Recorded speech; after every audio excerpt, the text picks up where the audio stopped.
Syekhul Islam Ibnu Taimiyah tiap setelah salat subuh membaca surah Al-Fatihah hingga terbit fajar, dan beliau melakukan bidah.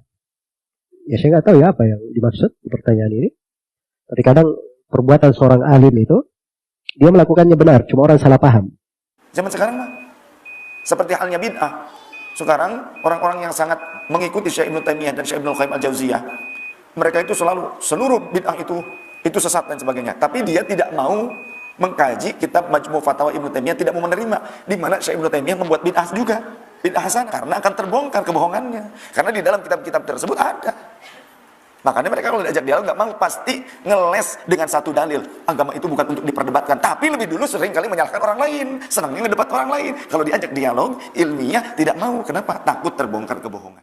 Ibnu Taimiyah menggunakan riwayat yang dhaif yang disebutkan oleh Bahaqi. Bahaqi mengatakan ini dhaif. Apa kalimatnya? Wal kaif majhul. Syekhul Islam Ibnu Taimiyah tiap setelah salat subuh membaca surah Al-Fatihah hingga terbit fajar, dan beliau melakukan bidah. Ya saya nggak tahu ya apa yang dimaksud di pertanyaan ini. Tapi kadang perbuatan seorang alim itu dia melakukannya benar, cuma orang salah paham tentang apa yang dia lakukan. Dan masyhur dari Syekhul Islam Ibnu Taimiyah, beliau setelah salat subuh beliau duduk berzikir sampai tinggi matahari. Ketika ditanya kenapa engkau selalu lakukan itu, kata beliau, ini makananku. Ya, dengan ini saya ada kekuatan. Tanpa makanan ini saya tidak menjadi kuat. Dan itu beliau tidak pernah tinggalkan. Dan beliau adalah seorang alim, dikenal dengan sunnah, banyak menerangkan tentang bidah.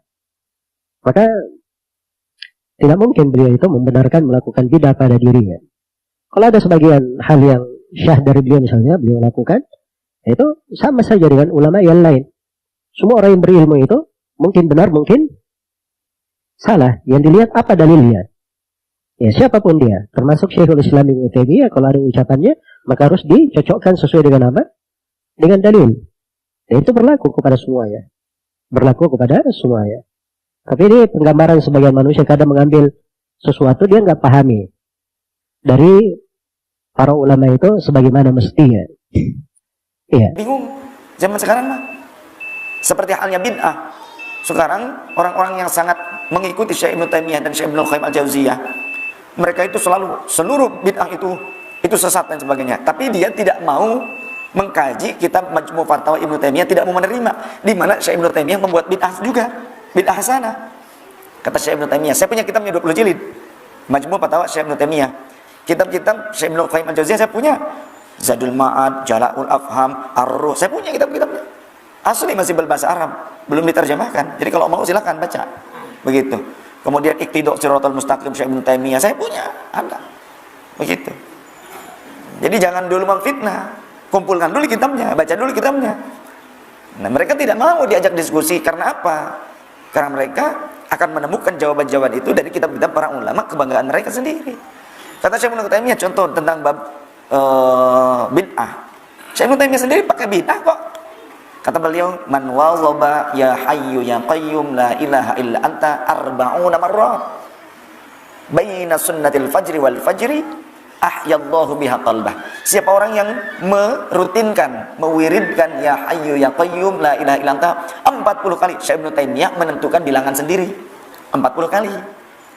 Di antara qabliyah subuh dengan sholat subuh, waktunya juga ditentukan sendiri oleh Syekh Ibnu Taimiyah, dirutinkan lagi. Manual Pak sudah menjadi kebiasaan, dijadikan wiridan, maka Allah akan menghidupkan kalbunya. Kita cari, silahkan cari hadisnya. Apakah Rasul pernah mengajarkan hal seperti ini? Tidak akan ketemu. 40 kali baca ya hayya qayyum la ilaha illa anta, waktunya ditentukan di antara qabliyah subuh dengan sholat subuh, rutin. Gak akan ketemu hadisnya. Ini pure, ini bid'ah hasanah Syekh Ibnu Taimiyah. Kemudian Imam Al-Bazzar meriwayatkan juga bahwa Syekh Ibnu Taimiyah itu kalau ba'da sholat subuh beliau menghadap ke arah jamaah, beliau akan berzikir dan berdoa bersama jamaah. Kemudian setelah itu beliau akan menghadap ke arah kiblat, beliau mendudukanku di samping kanan beliau. Karena Imam Al-Bazzar seorang ulama yang pada saat itu ngikut mondok juga di situ. Sudah, oh ya, namanya ulama tapi masih mondok juga. Tabarrukan bahasanya. Ya. Beliau mengetahui, Syekh Ibnu Taimiyah mengetahui Imam Al-Bazzar ini ulama ahli hadis, maka dimuliakan dengan cara apa? Didudukannya di samping beliau setelah doa. menghadap ke kiblat, sehingga aku mengetahui dan mendengar apa yang diucapkan oleh Syekh Ibnu Taimiyah. Apa? Beliau mengulang-ulang wa yukarriru al-Fatihah, mengulang-ulang al-Fatihah. Beliau rafa'a ra'sahu ila sama, mengangkat kepalanya, menengadahkan kepalanya ke atas langit, mengulang-ulang al-Fatihah ila tulu'is syamsi, sampai terbit matahari. Ada enggak hadis di mana Rasul melakukan itu, ada tidak, atau mengajarkannya? Tidak ada. Ini bid'ah, tapi bid'ah hasanah kalau kita paham itu. Tapi kenapa pengikut-pengikutnya sekarang, orang yang mengikuti beliau senantiasa rame, bikin gaduh, bikin fitnah selalu. Terus itu melakukan bid'ah, menentang Rasulullah, dia keluar daripada ajaran Rasul, selalu seperti itu. Coba kalau kembali pada kitabnya, mereka nggak mau diajak diskusi, kembali kepada kitabnya. Karena apa? Pasti terbuka kedangkalan pemahamannya. Karena di dalam kitab-kitab para ulama sendiri ada. Saya punya kitabnya, ya, belum terjemahan, masih bahasa Arab. Begitu, dibuatlah fitnah. Oh, si fulan mah nggak bisa baca kitab, begitu. Padahal punya kitabnya. Kalau ngaji juga pakai kitab, tapi dibilang nggak bisa baca kitab. Tapi diajak dialog nggak mau.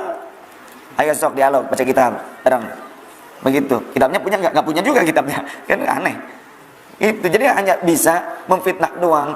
Fitnahnya di mana? Kebanyakan di media sosial. Berkicaunya itu kebanyakan mampunya di media sosial, beraninya. Kalau diajak bertemu langsung tidak mau. Kenapa? Takut ketahuan. Ketahuan apanya? Ketahuan tidak paham. Karena kitabnya pun nggak punya. Kan begitu. Bagaimana bisa paham, kitabnya aja nggak punya?